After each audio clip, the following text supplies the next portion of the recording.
I would put some music and some audio cues in this intro.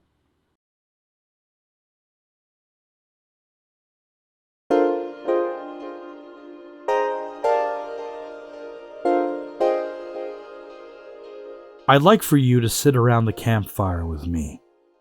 I'd like to tell you a tale. This isn't a documentary, this is not a perfect tale. Not even the most detailed or accurate of tales, but just a personal tale to me, here, at the internet campfire.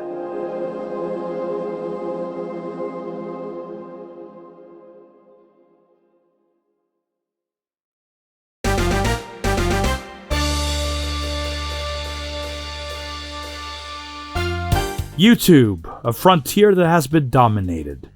It is a place where the unseen can be seen, the unheard can be heard, where dreams are either made or go to die. What was new is no longer new. The mysterious is no longer so.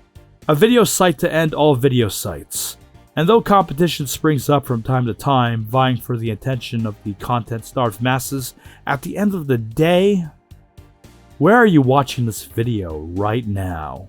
YouTube's changed over the years. Many have come to seek their fortunes, some succeeding, most faltering. But one thing remains a constant. It keeps on going, with many personalities to choose from, and many talents to witness. It is what it is. But it wasn't always like this. Kitty Vickies, I want to take you back to the past for even a little while. Because last year, we lost a certain someone, and though you've most likely never heard of him, or hell, maybe you weren't even old enough or knowledgeable enough to be on the internet at the time of his prime, this very someone was a very foundation to my experiences, not merely as a content consumer, but even as a creator to some extent. A legend in his time, but now a memory. But a memory who still occupies a space in my mind, rent-free. Let's go back to the past to remember a certain Marcus Sparacio, or as he was better known in that past, as Armake21.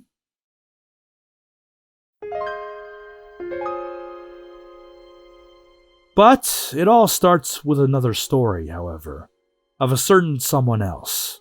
That someone else being an 11-year-old kid in 2007, named Hollow334. Hollow334 was a peculiar kind of lad.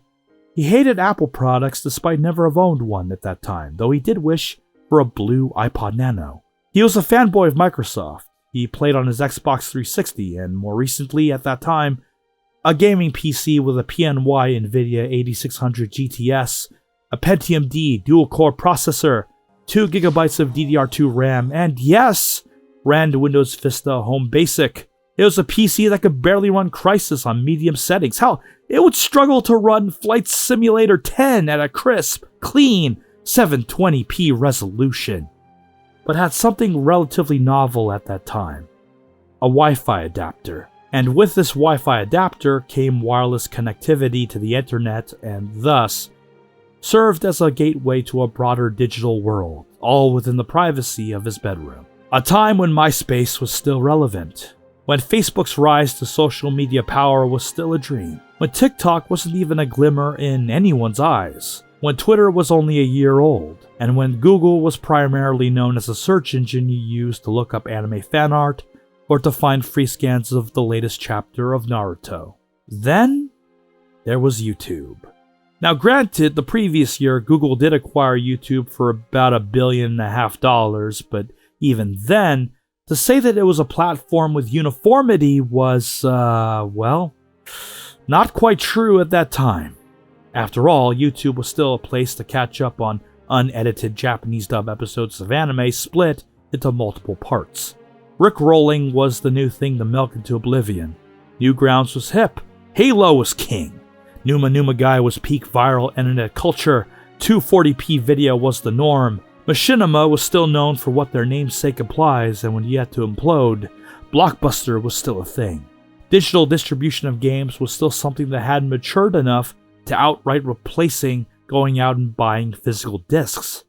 Netflix's streaming service was first announced and launched. The iPhone was only just announced.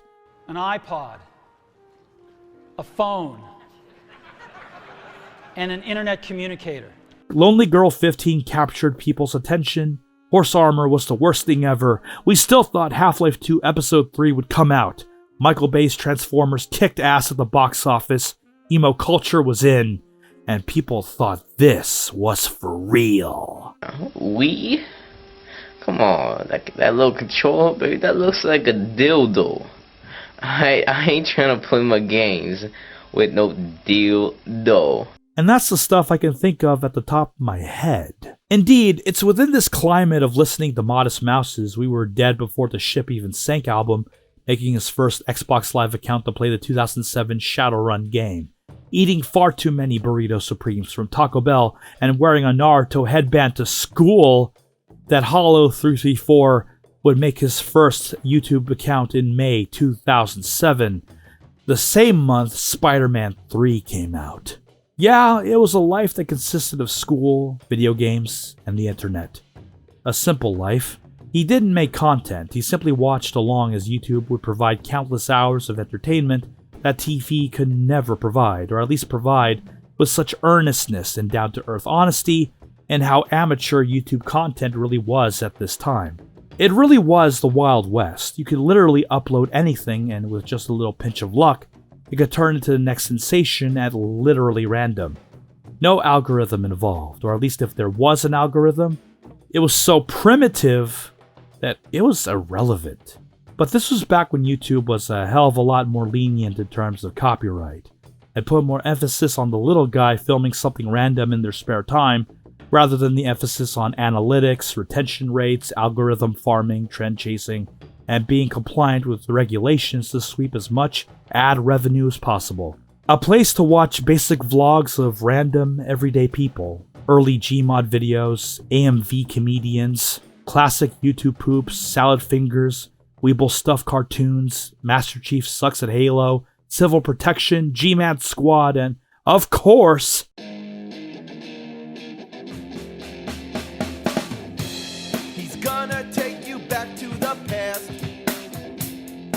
starting out as an in-joke in 2004 by James Rolfe. After uploading additional episodes in 2006 to 2007, his creation of the angry video game nerd exploded in popularity, and thus the format of seeing a guy rant about shitty video games was in, with a number of imitators trying to emulate that success, albeit varying in quality. From Game Dude to angry pissed off video gamer, with the irate gamer literally being so carbon copy that it kinda pisses you off by how unoriginal things could really get during this time. It's in this era that one man would be at a crossroads, wanting to express his opinions on shitty retro games in a segment of the old YouTube climate that was already dominated by another man expressing his opinions on shitty games. Thing was, he made it work in his own way. Okay, so Grumpy Gamer Bitch decided to do a review of Snoopy's Silly Sports, or some kind of shit from Nintendo, and she got up to this point where she kept showing this scene from River Jump, and I was sitting there going, this looks vaguely familiar. And what I realized is I played this as a kid. Now, as a kid, I could get past this part. As an adult, I'm dumbfounded. And I know the game was called Over the Road Racing, but isn't this taking a title a little bit too literally? And these fucking midgets kick the shit out of you. I don't remember in the movie, purple-suited fucking midgets kicking the shit out of you, unless it's supposed to be like Danny DeVito's character coming at you several thousand times, but Arnold kicked his ass in like 3 seconds. Or of that crappy early 90s cartoon that nobody fucking remembers anymore. Already dead. Boom! He came from a local, like she's a teacher at a local high school. Today, kids, we're gonna learn how to shoot each other with Nerf guns. Hooray! And now I have 1 life left, and the fucking thing hits you. Because you can barely ever dodge these fucking things, because your character moves like a cracked out fucking retard! Yes, Armake was very much another video game critic yelling about shitty games that suck ass during ancient YouTube. And sure, at that time, something like an AVGN was novel and unparalleled in terms of sheer production values and ingenuity. Whereas your average YouTube content creator at the time mostly relied on whatever they could cobble together, if they had the ability to edit videos at all, with collaborations typically being made between friends on their own time. James Rolfe had the power of film school experience and technical competence on his side. to really make his content pop out in what was otherwise a no man's land. This makes someone like Armake all the more interesting when positioned within this context, because yes, he ranted about shitty, terrible games like AVGN, but he didn't copy AVGN. So my friend was saying, why don't you review Ghostbusters? And he had the game, and I said, wasn't it really, really, really hard? He's like, no, man, it was really, really easy. We start playing it, it's the most boring thing ever. And I'm like, I thought you said this was easy. And he's like, it was. I was like, well, what do you gotta do? He's like, I don't know. We just sat there and we played it for like 20 minutes, and I was like, turn this shit off. We're Paperboying or something. Put fucking Metroid in. What the fuck, man? The line between homage and imitation is sometimes one that can be hard to define. You know that scene in John Wick 4 with the female radio host near the end of the film? Did you know that it's supposed to be an homage to the Warriors? Yet you can't tell me with a straight face that Metal Man isn't supposed to trick naive people into thinking it's Iron Man. Whether Armake was inspired to make content due to AVGN or not, the way he made his content, the way he came across in his reviews, while at times reminiscent of AVGN, by sheer foresight, fell into the former category rather than the latter. Anyone, get me the fuck away from these shit green rooms and this house from hell! Now, I know there's a lot of guys out there doing video game reviews like the Angry Video Game Nerd and Armake21. I love those guys to death, and I'm not necessarily trying to steal their thunder. With AVGN, you got your shitload of fucks, your what were they thinkings, the over-the-top skits, your heated rants, and people copying him would try to do it too, granted to less favorable results that are laughable in retrospect, or in the case of Irate Gamer, just plain shameless. What set Armake apart, however, was just how grounded he was compared to his peers at this time. Yes, he had his rants and maybe an occasional little skit here and there, but whereas AVGN and some of his imitators would play up their rage for entertainment, Armake, by comparison anyway, would often feel less like a played-up rage and more like a reflection of what a typical gamer would act like when confronted with genuinely terrible aspects of a video game. Why do I hate this game? Just watch. For one thing, the enemies cannot shoot for shit. And half the time when they hit you, they're not even facing you! Enemies will aim at the fucking walls, at themselves, at their partners, run around in random circles, fall through the floor, blow up for no reason, start flying, start breaking into seizures, pass through the goddamn walls and shoot you through the fucking wall. You could shoot them through the wall. You could shoot at walls and kill your enemies instantaneously. You can blow things up that aren't there. Fucking landscape will pop up in the middle of nowhere. They will not take the initiative, do anything, and you can hit every fucking enemy in the entire game and kill them just like that. Including tanks! You had his Games That Suck series, where he would go and angrily review some of the worst pieces of trash you could possibly play, whether old or new at the time. But then you had more casual and level-headed content, like his Context-Sensitive series, where he would review miscellaneous games or gaming-related subjects in an open-minded fashion, often highlighting positives just as much as he would the negatives, which was still pretty refreshing during early YouTube. Almighty. I'll hold this position and wait for Hanson. Alright, you can't tell here, but the visuals are not that bad. These videos really don't do any justice to most of the games I show. And this is one of the worst, this is like one of the worst cases here because you can't see most of anything going on, which is a shame because this game has some of the best rain you'll ever see in a video game. So if there's anything going for this game right off the bat, it's that it's got the best rain effects bar none. Sure, you can find open-minded, introspective, or even thought-provoking gaming content pretty easily nowadays, but back then?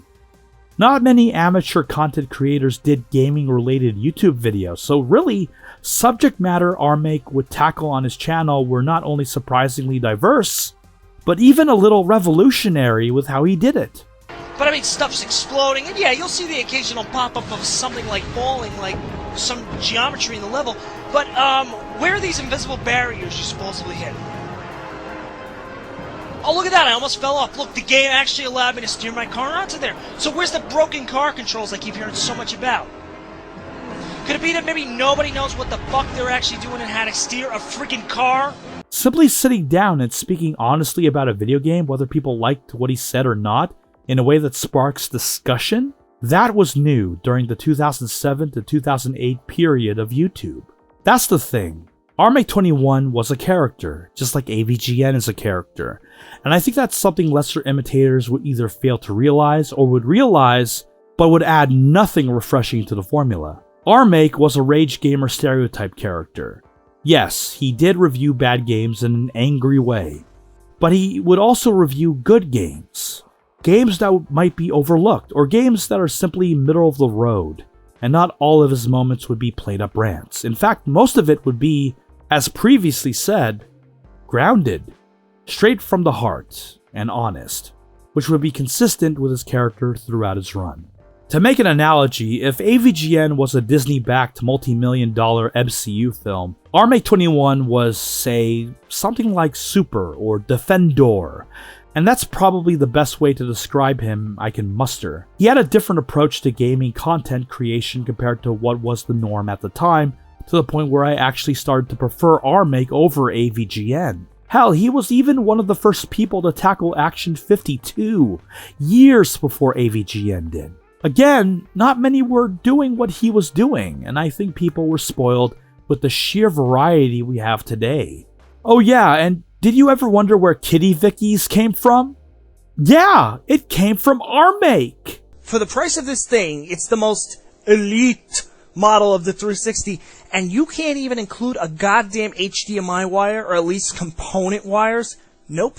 This is all you get in the box, Kitty Vinkies. Granted, my version is uniquely altered, he says Kitty Vinkies, but still, you have Armake21 to thank for Kitty Vickies. The BS commentary I did for House of the Dead, the movie. Anybody who was there on the live stream remembers me doing that live, imitating Uwe Boll instead of Uwe Boll, or Uwe Boll, and doing that weird accent where I was like, hello Kitty Vinkies, I am Uwe Boll. That's where the Kitty Vinky things come from, by the way. Well, that and Monty Python, but you know. Of course, this was then. And back then, copyright wasn't really an issue for YouTube. Until it was.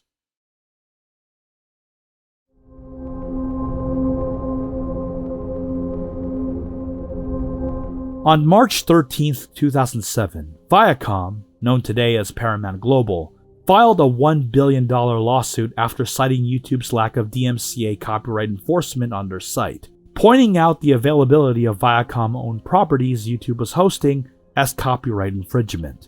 In response to the scenario of being potentially sued to oblivion, not only was the Content ID system later born from this action, so were the metaphorical killing fields. Many content creators, from your average AMV producer, your YouTube poop editor, to yes, even anime reviewers, were threatened or taken down entirely from the web.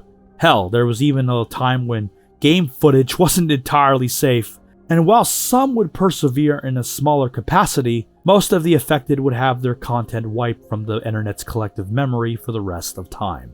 One of the last moments I have with the original account was of Armake announcing that he would take a stand against a changing landscape for the site in a video that, unfortunately, has been completely lost to time. Sometime in 2008, Armake would close his original YouTube channel. Now you may be wondering, why did he close his original channel? Was it because of the changing tides of YouTube? The fear of being copyright struck to hell? Potentially being sued for the use of copyrighted material in some of his videos? No, according to a two-part Q&A released on May 11th, 2020, the closure of my original account so far back is based around a couple of factors, and one of those factors was me just being fed up, me getting aggravated, me feeling like I wasn't getting enough views or like comments or whatever the hell you want to call it, not enough attention, I guess you could say, which I certainly got a lot of following that, let me tell you, maybe not for the right reasons, but yeah, definitely.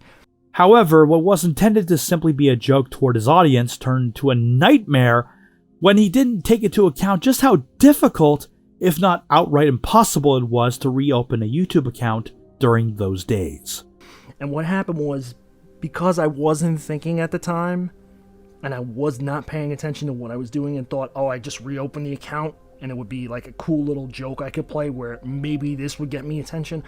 I learned the hard way very fast that you cannot just reopen a YouTube account. And suddenly I was faced with the reality that I had just shut down one of the biggest successes I ever had. It hit me like a massive ton of bricks. Like, I cannot begin to describe to you the feeling that I felt going through my entire body, through my brain, realizing, wow, you just royally fucked up, you idiot. And this would continuate. And instead of telling the truth and just being like, oh, I fucked up and I closed it, it was supposed to be a joke and now I'm going to reopen it. No, I lied. I said a fucking, what did I say, an ex, a girlfriend. I said something to the lines of a female friend of mine or some shit. See, I can't even, that's how far back this goes. I can't even remember what the hell I said because it was total bullshit. So naturally, he would go on to create a brand new channel under the name of Nicotine Alien. And for a while, he would continue where he left off from the account he had recently closed, doing his usual shtick and even doing a series of video commentaries mocking terrible gaming videos in the same vein as Retsupre called the Fail Sessions with his friends. Colors that might resemble the sprites from Bosconian. And give you a seizure. Yeah, what's supposed to go there? I'm starting to convulse in my chair right now. I don't know what you two. Unfortunately, it wouldn't be too long before even this account would be taken down as well. This time not by ego or a joking intent, but by YouTube themselves. Alright, so basically I was getting ready to upload a new PC Gaming is Dead and some of the other older reviews, like I found the Bomberman review, and as I was setting it to upload, I decided just to refresh my page to read, comments, like I do that all the time for fun. And I noticed that my account had come up as this account has been suspended, and I damn near shit myself. And then I refreshed again and again and again and again, like 50 million times, thinking, it's got to be a joke. It's just a mistake and some kind of error going on. No, it's really been suspended permanently for whatever reason. The only two reasons I can think is, one, because of House of the Dead, because I was doing the commentary on it, I was talking to your kitty Vinkies with the Ovet Bull accent, and I don't care if Ovet Bull is insulted. Let him take me on a boxing match. I'll kick his ass all the way from America to Germany!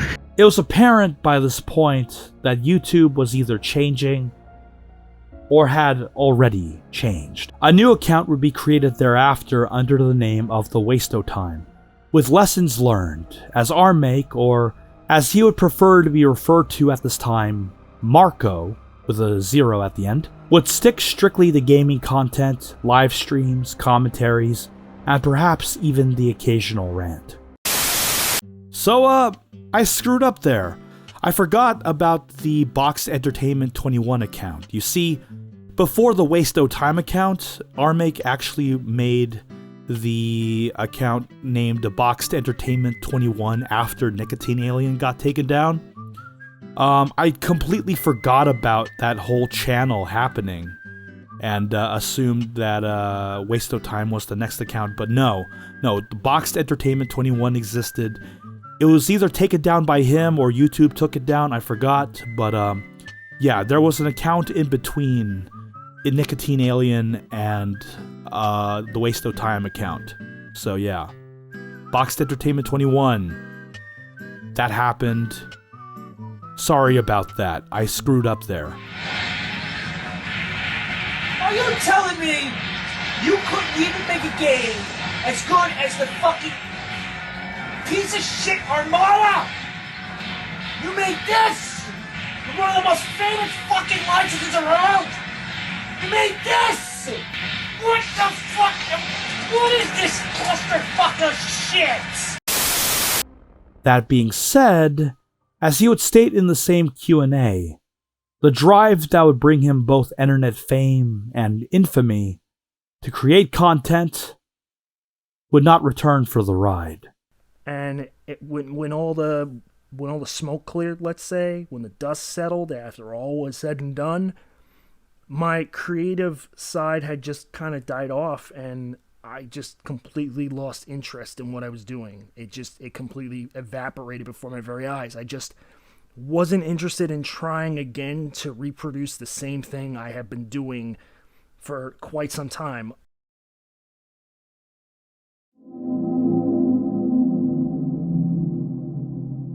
Marco would take it easy from here on out, more or less. As the years went on, so did the world.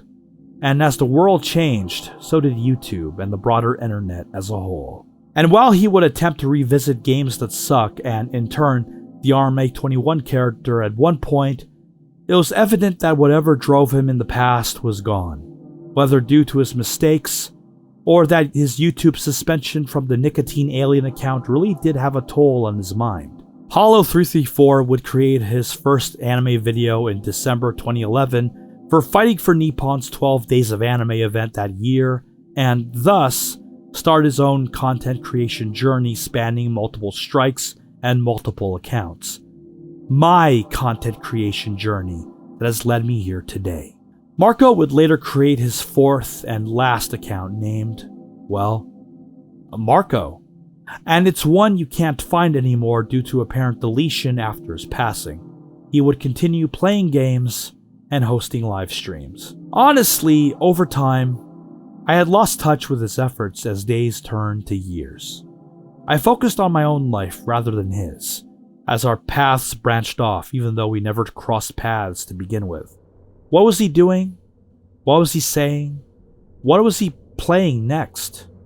Through time, I lost touch with Marco's activities as not only a gamer I used to fervently watch every time he'd upload a video, but as a human being as well.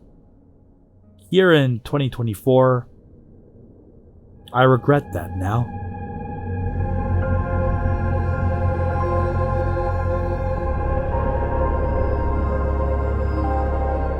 On January 29th, 2023, Marco, or rather Marcus Sparacio, passed away.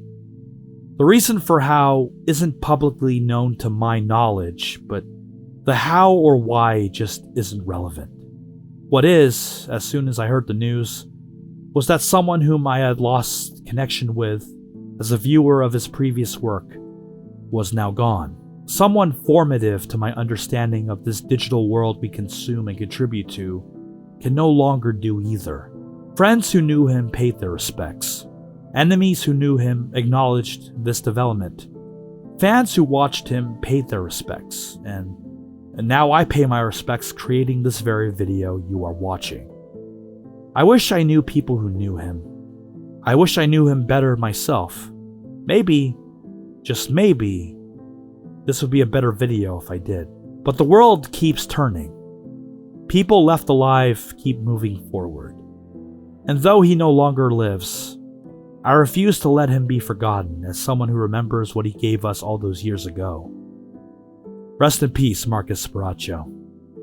You helped create my internet world and deserve your place here at this internet campfire.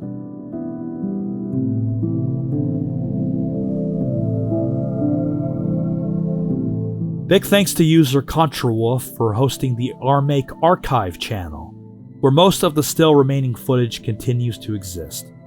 Though not everything has been preserved due to some content being lost in the digital ether, at least a majority can be found and viewed for all to witness. I recommend watching ContraWolf and his archive of Marcus Sparacio's videos. Thank you for everything.